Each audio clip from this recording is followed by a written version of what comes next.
As drogas e suas implicações espirituais. Um dos problemas mais graves da sociedade humana, na atualidade, é o consumo indiscriminado e, cada vez mais crescente, das drogas por parte não só dos adultos, mas, também, dos jovens e lamentavelmente até das crianças, principalmente nos centros urbanos das grandes cidades. A situação é tão preocupante, que cientistas de várias partes do planeta, reunidos, chegaram à seguinte conclusão. Os viciados em drogas de hoje podem não só estar pondo em risco seu próprio corpo e sua mente, mas fazendo uma espécie de roleta genética, ao projetar sombras sobre os seus filhos e netos ainda não nascidos.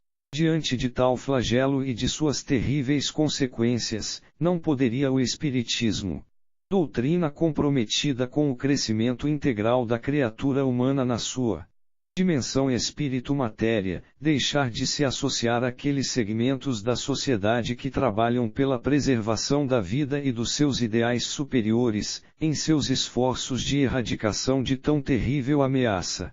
O efeito destruidor das drogas é tão intenso que extrapola os limites do organismo físico da criatura humana, alcançando e comprometendo, substancialmente, o equilíbrio e a própria saúde do seu corpo perispiritual.